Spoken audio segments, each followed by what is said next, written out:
नमस्कार प्रिय दर्शकों, हाजिर हूँ मैं एक कुंडली लेकर अब एक अपने नए एपिसोड और एक वीडियो में। जैसे कि ये आप जो चार्ट देख रहे हैं, इस बोर्ड पे मैंने एक तरफ राशि नाम मेंशन किया है, एक तरफ मैंने एक लग्न कुंडली बनाई है।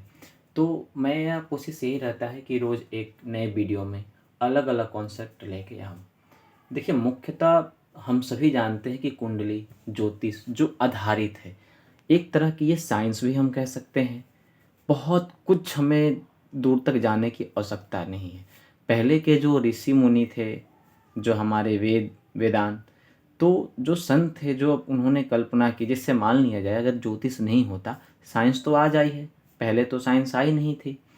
तो हमारा कहने का उद्देश्य यही है कि ज्योतिष के माध्यम से हम हर चीज़ देख सकते हैं। अगर कोई कहता है कि मेरा राशि, तो कहने का मतलब क्या है कि किसी भी अक्षर से किसी जातक का हो, और अगर हमें उसकी राशि ही पता नहीं हो तो फिर हम कैसे कहेंगे।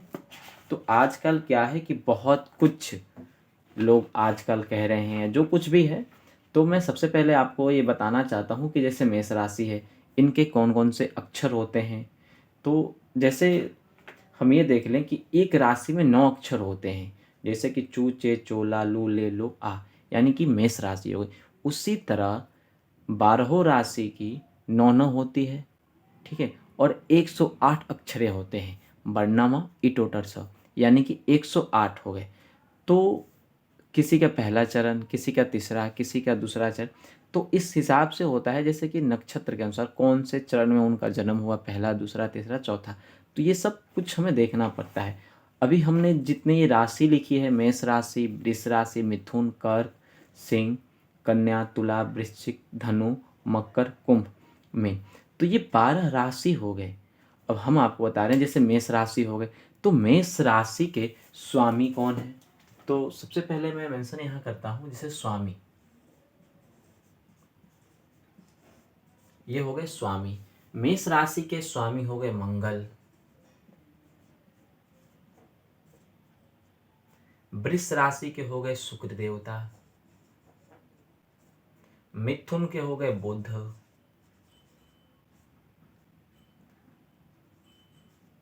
कर्क कर्क के हो गए चंद्रमा देवता। सिंह के हो गए सूर्य देवता। कन्या बुध। तुला के हो गए शुक्र देवता। वृश्चिक के हो गए मंगल। धनु के हो गए बृहस्पति।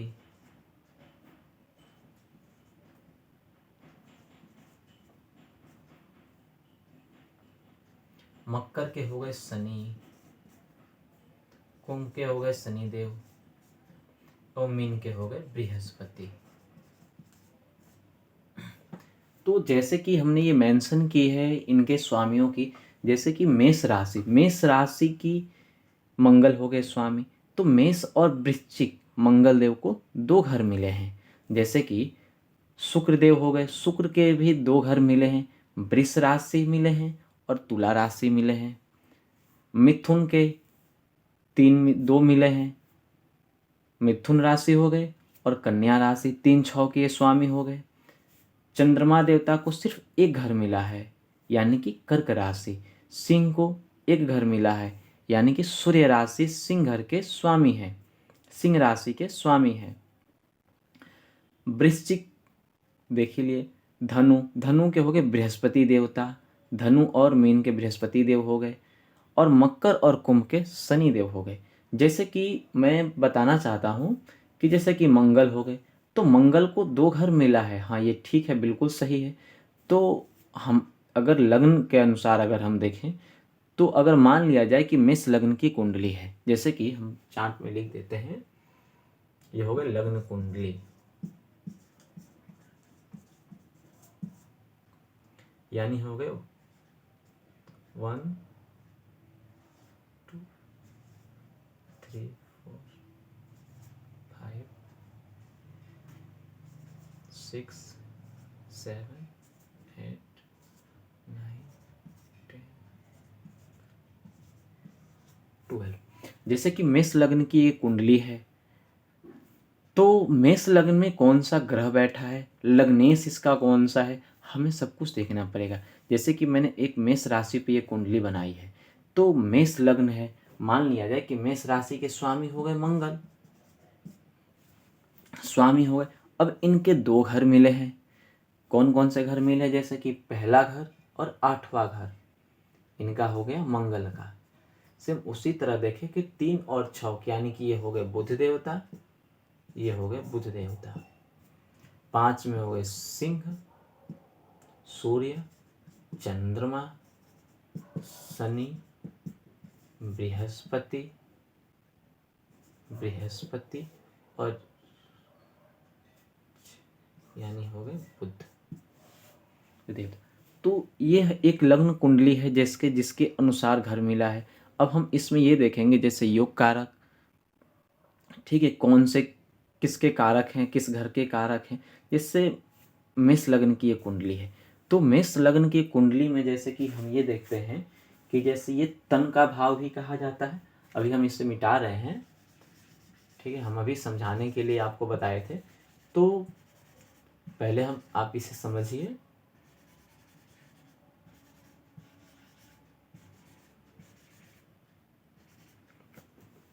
जैसे कि इसे हम शरीर कहते हैं, शरीर यानी कि तन भाव हो गया हमारा ये, ठीक है। और तन धन हो गया, ये दूसरा भाव धन का भी हम कहते हैं। तीसरा भाव सहज का हो गया, ये सुहृद हो गया।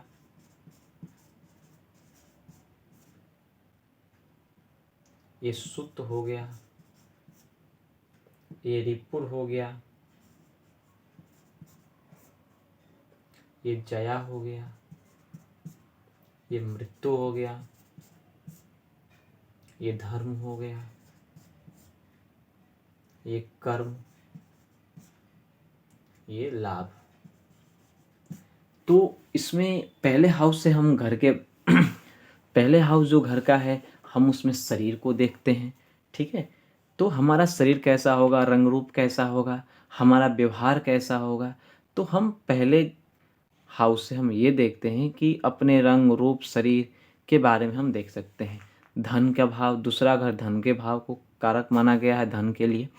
तो इसमें बहुत सारा, जैसे हम अपने रिलेशनदार को समझ सकते हैं, रिलेटिव को देखते हैं कि धन का आगमन किस प्रकार से होगा हमारा, ठीक है। तो हम इस घर में ये धन का हम देख सकते हैं। दूसरी सहज, हमारा ये पराक्रम का भी घर है, बहुत ज़्यादा हमसे पराक्रम कराएगा। अगर मान लिया जाए कि तीसरे घर हो गया और ये बुध का घर है, ठीक है। और अगर बुध के घर में आकर कहीं से अगर ये मंगल आके बैठे या सूर्य आके बैठे, तो आपसे कहीं ना कहीं सबसे ज़्यादा मेहनत कराएंगे। आप अपने जीवन में देखिएगा कि सबसे ज़्यादा आपसे ये मेहनत है, क्योंकि ये पराक्रम का भाव है, छोटे भाई बहनों का ये घर है, सहयोगी का घर है, ठीक है। सुहृद, सुहृद मतलब होता है माता का, ये माता का घर है, ये सुख सुविधा का घर है, ये वाहन का क्षेत्र है।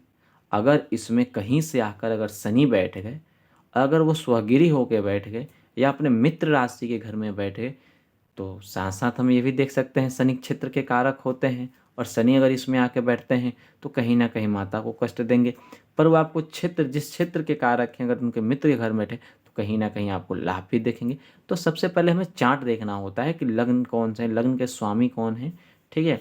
अब पंचम भाव में हम आते हैं। पंचम भाव सुत का भाव होता है, विद्या का भाव होता है, ज्ञान का भाव होता है आपका, क्योंकि यह त्रिकोण का भी भाव है। पहला पहला घर पहला घर, पंचम घर और ये नवम घर, ये त्रिकोण का भाव होता है। जैसे कि मान लिया जाए कि त्रिकोण, कभी भी कोई भी ग्रह अगर त्रिकोण में बैठता है, केंद्र में कर आके कोई ग्रह बैठता है, तो आपको शुभ फल देगा ही देगा। चाहे वो किसी भी घर में बैठा हो, किसी अगर शत्रु घर में बैठा हो, मित्र के घर में बैठा हो, तो ये इतना ही समझ लीजिए। जैसे आज के डेट में अगर हम ये समझें कि अगर केंद्र में किसकी का सरकार है और वो जाके किसी और पार्टी के घर में जाके बैठा है, जैसे मान लीजिए कि वहाँ से हमेशा कोई एंटी पार्टी दिखती हो और उसका सरकार नहीं है तो मतलब केंद्र में सरकार उसका, पर उस राज्य में उसका सरकार नहीं है और वहाँ से केंद्र के सरकार वाली पार्टी जीत गई। तो हम ये कह सकते हैं जैसे कि हमारा शरीर का भाव है लग्नेश, अगर लग्नेश आकर हमारा अष्टम में बैठ जाता है, जैसे कि हम कहते हैं कि 6, 8, 12 हमारा ये घर खराब होता है, हाँ बिल्कुल खराब होता है, ठीक है। तो हमारा किस प्रकार से फल मिलेगा, ये सब कुछ चार्ट के ऊपर निर्भर करता है कि आपका लग्नेश कौन है, ठीक है। अब ये हम आ जाते हैं छठे भाव पे, रिपुर का। तो रिपु यानी कि हम ये कह सकते हैं दुश्मन का घर है, रोग का घर है, बीमारी का घर है, ठीक है। जया, सप्तम भाव पे आते हैं, सप्तम भाव जया। अगर मान लिया जाए किसी जातिका का अगर कुंडली हो तो उसके पति के लिए हम देखते हैं जया पे, ठीक है। अगर इसी भाव में अगर पति का कुंडली है, अगर लड़के का अगर कुंडली है तो उसके पत्नी का विवेचना किया जाता है। साथ ही साथ यहाँ बिजनेस का भी देखा जाता है योग, ठीक है। और इसी में हम जीविका का भी साधन देखते हैं, इसी घर में हम जीविका का भी साधन देखते हैं। आ जाइए अष्टम भाव में। अष्टम भाव ये खराब कहा गया है, ये मृत्यु का कारक भी ग्रह है, ठीक है। हाँ, पर ये भी ध्यान में रखना चाहिए क्योंकि ये रिसर्च कहीं ना कहीं या ये खोज का कारक घर है। इस घर में अगर कोई ग्रह बैठता है, अगर मित्र के घर में बैठा है या शत्रु घर में बैठा है, तो हम उसके अकॉर्डिंग ये देखते हैं क्योंकि ये डिस्कवर्ड यानी खोज करेगा, नई नई चीज़ों का खोज करेगा, ठीक है। आ जाइए नौवें घर में, ये धर्म का घर है, ठीक है। ये धर्म यानी भाग्य, बुद्धि, ज्ञान, धर्म, कर्म, आप किस स्थान से, क्योंकि ये त्रिकोण का घर है नौवां स्थान, आपके भाग्य। अगर मान लीजिए अगर यहाँ पे अगर बृहस्पति अगर लग्न में बैठता है, बृहस्पति अगर लग्न में होके तो पांचवी दृष्टि इसकी पड़ गई सूत पे, पंचम विद्या पे आपकी दृष्टि पड़ रही है, ज्ञान प्रकाष्ठा कहलाएगा। सप्तम दृष्टि पड़ गई आपके सातवें स्थान पर, अगर जातका की है कुंडली तो पति के स्थान पे, साथ साथ बिजनेस के अकॉर्डिंग आपको डेवलपमेंट करेगा। अगर वही बृहस्पति के आके नौवें भाव पर पड़ गई, नौवीं दृष्टि अगर पड़ रही है बृहस्पति की, तो कहीं ना अगर किसी की कुंडली में आप देखिएगा कि अगर बृहस्पति अगर लग्नेश होकर बैठा है, चाहे राशि ही क्यों ना हो किसी का, वो जातक हो या जातिका हो, अपने लाइफ में बहुत आगे बढ़ता है। ज्ञान तो भरेगा ही, साथ इतना विकास होता है उसका कि आप समझिए कि थोड़ा सा अगर वो जान जाए कि हाँ ये चीज़ है, हमें ये करने से फ़ायदा मिलता है, तो बहुत कुछ वो कर सकता है। आ जाइए कर्म भाव में। कर्म भाव ये पिता का भी स्थान कहा जाता है और जीविका का साधन होता है ये घर, एक कारक घर होता है। तो ये जो कर्म का भाव है हमारा, जो ये कर्म का भाव है हमारा, तो हम इससे काम काज देखते हैं कि हमारा मतलब कि हम किस क्षेत्र में जाने वाले हैं, हम कौन सा काम करेंगे तो हमारा लाभ होगा, उन्नति होगा। हम एक उज्जवल कामना करते हैं कि हाँ कर्म भाव में अगर आके शनि ही बैठ जाए तो आप क्या अनुमान लगा सकते हैं, कोई भी आप काम करेंगे एकदम धीमा गति से चलेगा। हाँ, पर ये नहीं कह सकते हम कि कोई काम कर रहे हैं तो हम उसे छोड़ दें, नहीं। आप देखिए कि आपके ऊपर सूट कर रहा है नहीं कर रहा है, आपको कौन सा काम करना चाहिए, राशि कौन सी बैठी है, ग्रह कौन सा बैठ, उसके स्वामी कौन से हैं, मित्र उसके कौन से, ये सब कुछ देखने के बाद ही आप डिसाइड करिए कि हाँ ये हम काम कर रहे हैं तो ये सफलता हमें इसमें मिलेगी, अवश्य ही मिलेगी। आज ये 11वें भाव में एकादश भाव यानी लाभ का स्थान ये कहा गया है। जैसे कि हम यहाँ से आपको समझाए कि कर्म आप कौन से क्षेत्र में जाना चाहते हैं, क्या कर्म करेंगे और कितना आपको लाभ मिलेगा। तो ये तो हो गया आपका कर्म का, जो आप काम कर रहे हैं यानी करने जा रहे हैं। दूसरी बात यहाँ उसके अगले घर एकादश भाव हो गया लाभ का, आप जो काम कर रहे हैं उसमें आपका लाभ, कितना लाभ हो रहा है। देखिए तीनों घर जो है ये बहुत ही महत्वपूर्ण है।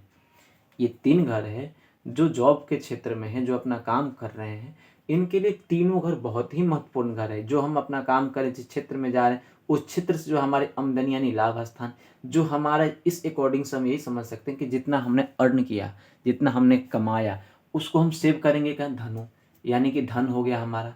तो कहीं ना कहीं हमारा जो कर्म है, जो हम अपने क्षेत्र में आगे बढ़े हैं, वो हम कमाएंगे कैसे, जो हमारा काम का पैसा आएगा तो उसे हमें तो सेव करना ही है, ठीक है। तो ये लाभ, इसे हम बहुत कुछ देख सकते हैं।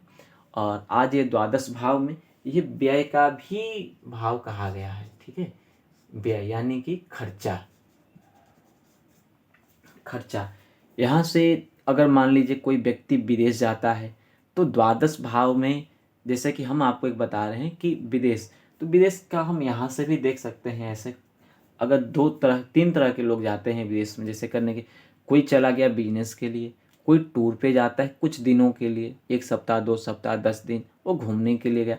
पर द्वादश भाव से जब भी हम विदेश के लिए देखते हैं तो ये विदेश के लिए सबसे कारक माना गया, क्योंकि ये सेटलमेंट होने के लिए द्वादश भाव को ये होता है। ये द्वादश भाव में जो व्यक्ति विदेश आते हैं वो सेटलमेंट हो सकते हैं।